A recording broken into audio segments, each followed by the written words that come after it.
hoy vamos a hablar sobre el potencial energético de los residuos orgánicos. Para ello nos acompaña la ingeniera ambiental y doctora en tecnologías químicas Betsabeth Morero, docente e investigadora de la Facultad de Ingeniería y Ciencias Hídricas de la Universidad Nacional del Litoral y del INTEC. Bienvenida, Betsabeth, al programa. Bueno, Mariana, muchas gracias por la invitación. Bueno, vamos a comenzar con el concepto de energías limpias. ¿Qué significa y qué abarca?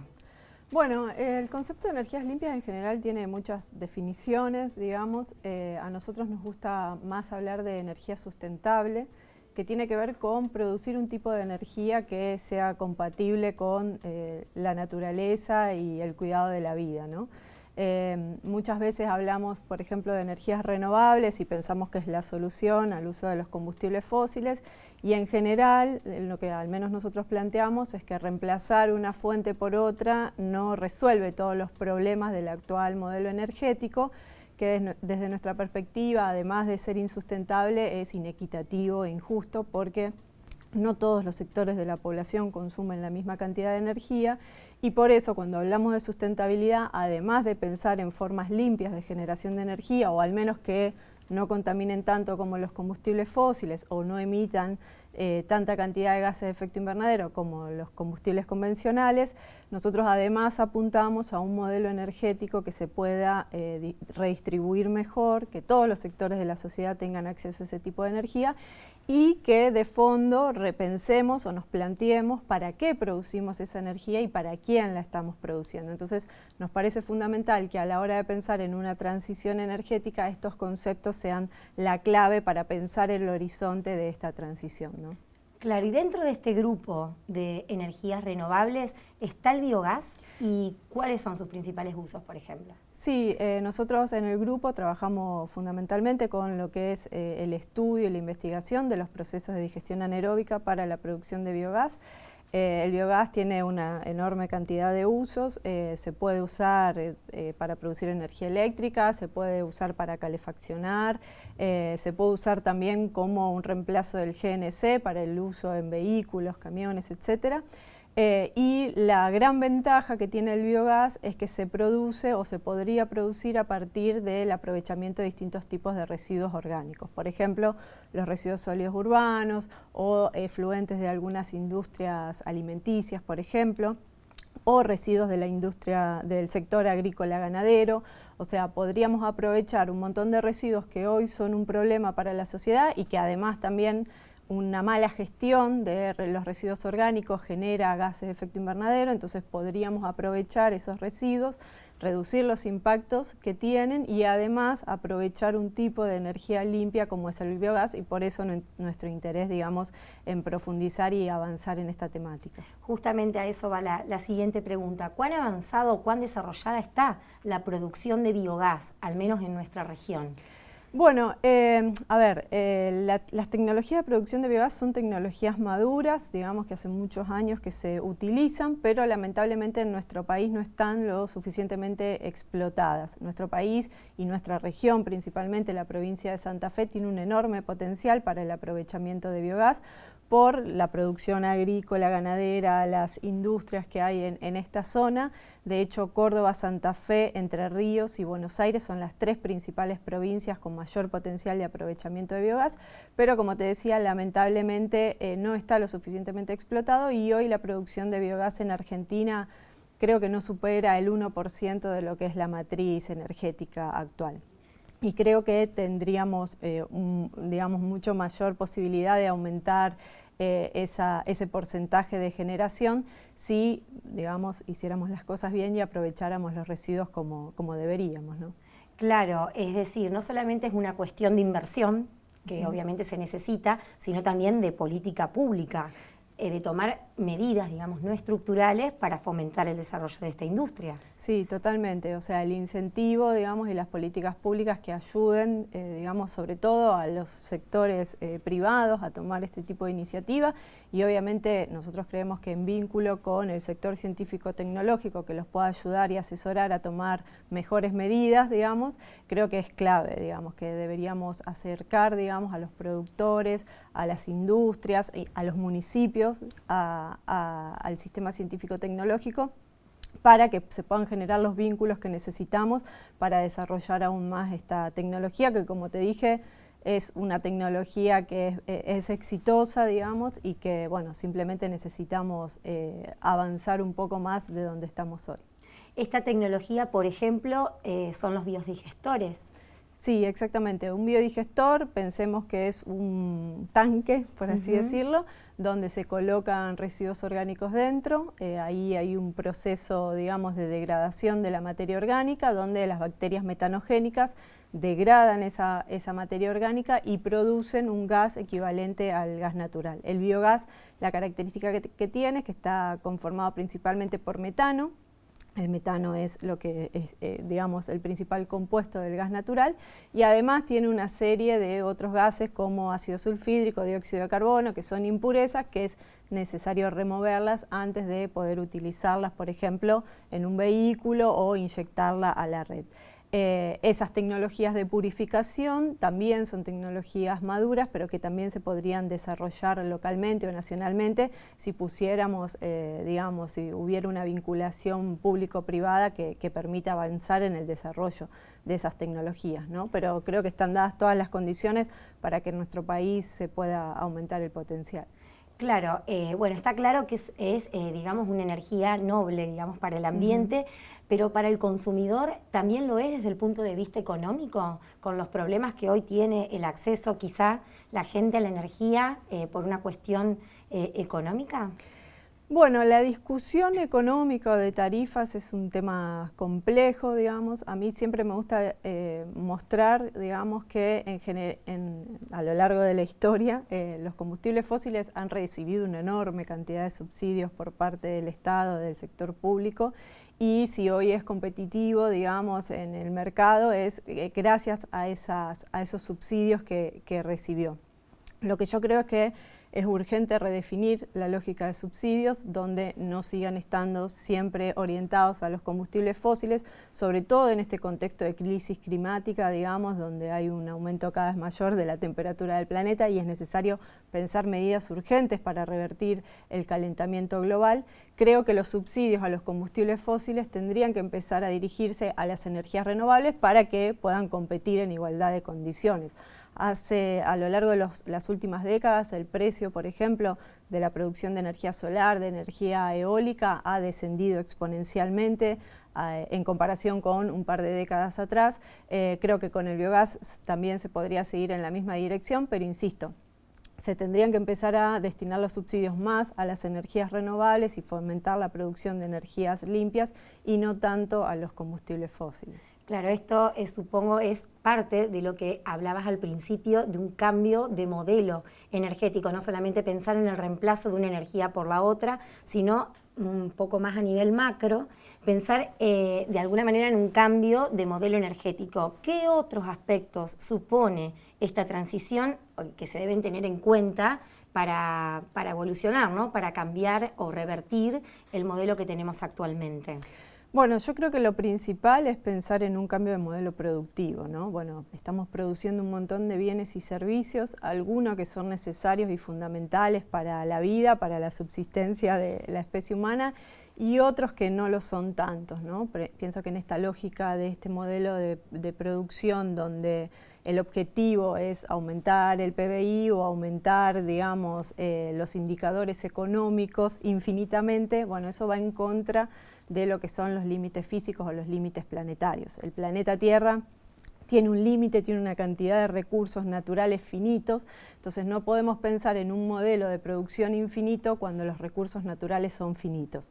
El combustible fósil es finito, sabemos que en algún momento va a empezar a escasear el gas natural, el petróleo, etcétera. Bueno, ¿qué vamos a hacer con todo este modelo productivo cuando los combustibles fósiles ya no estén disponibles en las cantidades que están disponibles hoy? O peor aún, ¿qué vamos a hacer con este modelo productivo cuando continuar quemando combustibles fósiles genere problemas mucho más graves, como por ejemplo los problemas climáticos o las catástrofes climáticas que hoy estamos viendo como consecuencia del aumento de la temperatura del planeta? Entonces, Me parece que es urgente repensar el modelo productivo, qué cosas producimos, para qué las producimos, para quiénes, y en paralelo con repensar el modelo productivo, repensar, digamos, el modelo energético que tiene que acompañar ese modelo productivo. Y ahí es donde nosotros hacemos mucho hincapié en que hay que pensar también en la redistribución, digamos, de la riqueza, de la energía, de los bienes de consumo y uso para digamos, fomentar, digamos, lo que es la reproducción de la vida, el mantenimiento de la vida y no simplemente la reproducción o el mantenimiento de indicadores económicos. Claro, y entiendo que no solamente depende esto de políticas públicas, obviamente que hagan de paraguas, sino que todos de alguna manera tenemos un rol en esto. Todos como ciudadanos o como actores sociales en determinada situación, en determinado lugar. Sí. Todos somos responsables. Yo siempre digo que la responsabilidad no es la misma, depende, digamos, de los lugares que cada uno ocupemos. Obviamente los tomadores de decisiones tendrán una mayor responsabilidad que el usuario o el consumidor particular, pero sí, sin duda, todos tenemos que empezar a repensar, digamos, nuestros modos de vida, nuestros modos de consumo, nuestras aspiraciones, digamos, porque, bueno, como te decía antes, el planeta tiene un límite, hay recursos naturales finitos y tenemos que aprender a convivir con la finitud de los recursos naturales. No podemos seguir pensando que podemos consumir cada vez más cuando el planeta Tierra mismo nos está poniendo un límite. Bien, y en este caso específicamente desde la Facultad de Ingeniería y Ciencias Hídricas como un actor académico importante, digamos, relacionado con el medio, ¿qué acciones se realizan de alguna manera en este sentido desde el punto de vista de la investigación y también de la extensión? ¿Cuáles son los proyectos que intentan aportar a la toma de decisiones? Bueno, tenemos dos líneas, por un lado, como decías vos, de investigación y otra de extensión. En relación a los proyectos de investigación, bueno, estamos trabajando con lo que es el análisis a escala laboratorio y también a escala piloto a nivel industrial de la producción de biogás. Tenemos distintos reactores en el laboratorio de la facultad, reactores más pequeños de 500 mililitros, medio litro, que ahí evaluamos distintas mezclas de residuos para evaluar o analizar cuál es el potencial de biogás de distintos residuos que vamos evaluando. Luego tenemos un reactor un poco más grande que funciona de manera continua, un reactor de 5 litros, también a escala laboratorio con todos los parámetros controlados para que los resultados que mejor nos den en estas botellitas de 500 mililitros los reproducimos en un reactor un poquito más grande a escala laboratorio. Y si los resultados ahí son buenos, lo extrapolamos o escalamos un poco más a un reactor de 1000 litros que tenemos en una industria en este momento, en una industria frigorífica de la ciudad de Nelson, donde, bueno, ahí, digamos, lo que hacemos es reproducir, digamos, los residuos que tenemos buenos resultados en el laboratorio, los reproducimos en el sector industrial. Actualmente estamos trabajando con estos residuos de la industria frigorífica que se conocen como residuos verdes y rojos y también los estamos mezclando con residuos de feedlot y la fracción orgánica de los residuos sólidos urbanos y ahí estamos evaluando las diferentes mezclas, el potencial de generación de biogás. Pero en general tenemos muy buenos resultados, son residuos que muchas veces no se usan para producir biogás, lo de la industria frigorífica, y lo que nosotros estamos evaluando en el laboratorio es que el rendimiento es muy bueno y que los resultados son muy interesantes para, bueno, el sector frigorífico que quiere escalar y que quiera reproducir, digamos, o aprovechar el potencial energético de sus residuos. Claro, porque con eso pueden abastecerse de combustible ellos como para funcionar como industria, por ejemplo. Por ejemplo, si tienen alguna línea de producción que necesite, digamos, calor, podrían quemar ese biogás y utilizarlo como una fuente de energía térmica. O si no tienen una línea que demande calor, pueden usar el biogás en un generador eléctrico y generar energía eléctrica que, por ejemplo, se podría inyectar a la red, que, bueno, Santa Fe tiene interesantes promociones para la inyección, el programa Prosumidores, por ejemplo, que tiene incentivos adicionales para inyectar energía a la red, energía renovable a la red eléctrica, así que ese también podría ser otro uso de ese biogás. Bien, y en cuanto a la extensión. Y en cuanto a la extensión, ahí también tenemos dos líneas trabajando medio en paralelo.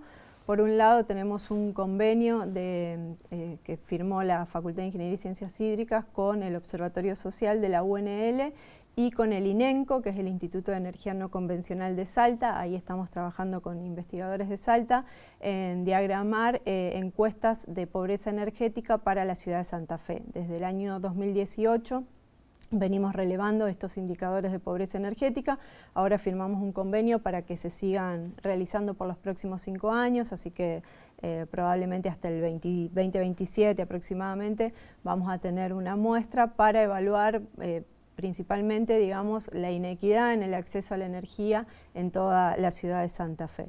Y por otro lado tenemos otros proyectos de extensión que venimos realizando desde el 2021 en barrios populares de la ciudad de Santa Fe, en Alto Verde, en La Nueva Tablada y Santa Marta, donde los primeros proyectos consistieron en construir colectores solares para merenderos comunitarios que funcionan en esos barrios. Y ahora el nuevo proyecto de extensión es volver a esos barrios a evaluar el funcionamiento de los colectores solares, si siguen funcionando y demás. Y además, con la excusa de volver a hablar de la energía solar, estamos realizando encuestas bastante más centradas en barrios populares sobre acceso a la energía, para evaluar, por ejemplo, qué tipo de fuentes energéticas utilizan en los barrios, cuáles son las condiciones de infraestructura de las casas, de las condiciones habitacionales en las que viven, como para evaluar la eficiencia de esas viviendas y conocer un poco sobre la percepción en el acceso y uso de la energía en esos barrios. Y bueno, y además también estamos pensando en talleres de seguridad energética porque, bueno, en general el acceso a la energía cuando hay mucha vulnerabilidad económica es un poco más precario, entonces la seguridad energética tiende a ser, digamos, insegura. Claro, claro, y si bien no es tan o sea, esto de las encuestas está en proceso. Sí. La primera impresión cuando ustedes se acercan y charlan con los vecinos, primero, ¿cómo reciben esta intervención, por decirlo de alguna manera, de la universidad en trabajar con ellos? Y luego, ¿cuáles son los problemas más característicos en cuanto a acceso a la energía que tienen estos barrios? Primero, la recepción es muy buena, los vecinos en general te reciben con muy buena onda, digamos, con muchas ganas de responder y de aportar las experiencias y los conocimientos que tienen. La primera experiencia que tuvimos hace un par de semanas en Barrio La Nueva Tablada realmente fue muy buena. Y bueno, obviamente esto es información todavía por sistematizar y relevar a futuro, haremos algunos informes más específicos, pero la primera impresión que uno tiene, bueno, en esos barrios en general no hay acceso a gas natural, tienen en general acceso a garrafas. El acceso a la garrafa social suele ser un problema porque muchas veces o no se les termina a tiempo cuando pasa el camión que les vende la garrafa a un precio diferencial, o no tienen plata justo cuando se les terminó la garrafa y demás. Después, bueno, también el acceso a energía eléctrica, como es un tipo de energía que no pueden pagar, también es bastante inseguro porque muchas veces suelen estar enganchados a la red eléctrica porque no pueden pagar el servicio, digamos.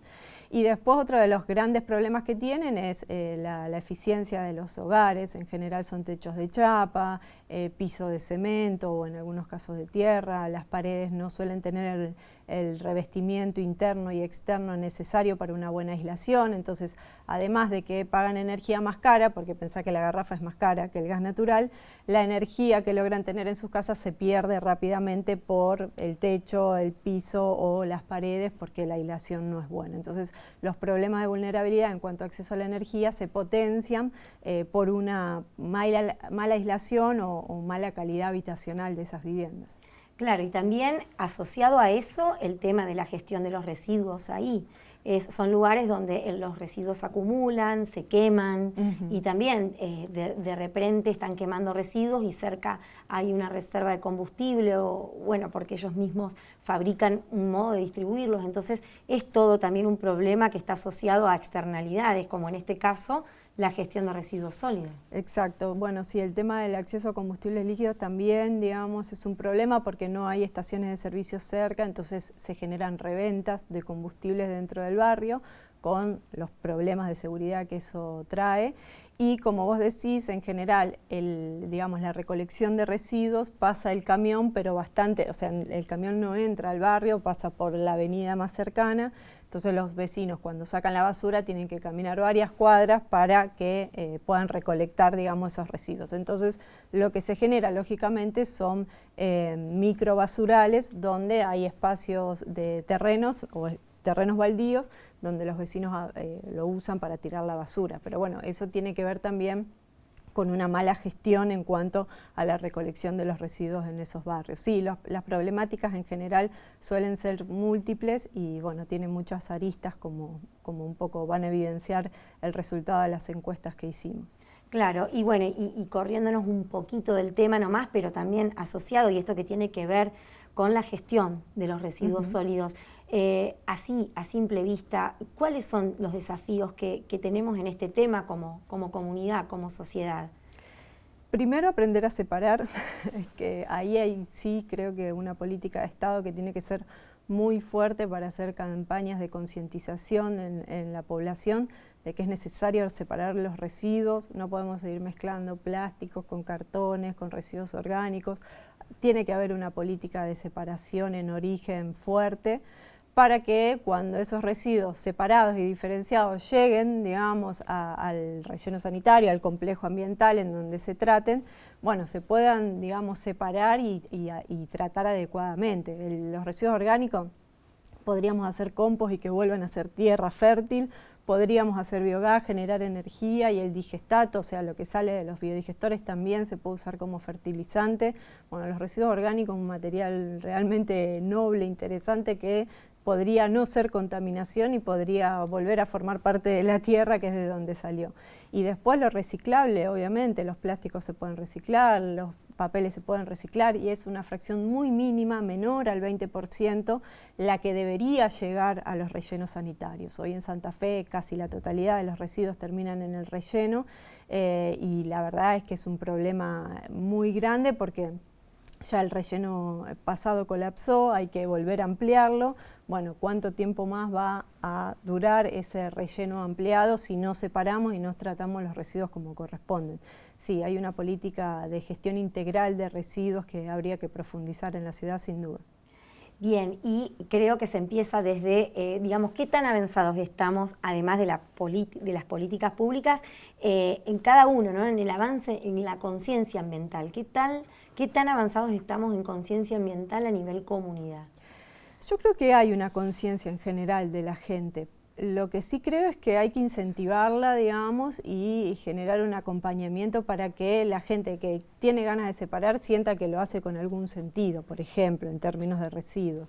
Pero yo creo que la sociedad está cada vez más consciente de las problemáticas ambientales, de las cosas que necesitamos hacer para revertir un poco estas tendencias, digamos, de conflictos ambientales que hay a nivel global, pero creo que son, digamos, cuestiones o políticas que hay que acompañar para que la gente sienta que lo que hace tiene algún sentido. Hoy difícilmente alguien en la ciudad de Santa Fe separe los residuos y sabe que después terminan todos mezclados en el relleno sanitario.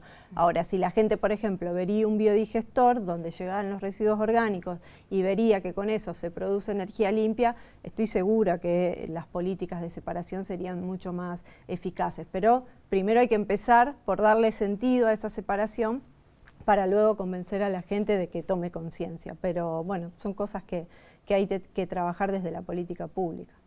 Perfecto, Elizabeth. Bueno, muchísimas gracias por venir al programa. No, muchas gracias a ustedes por invitarme y por el interés en estos temas.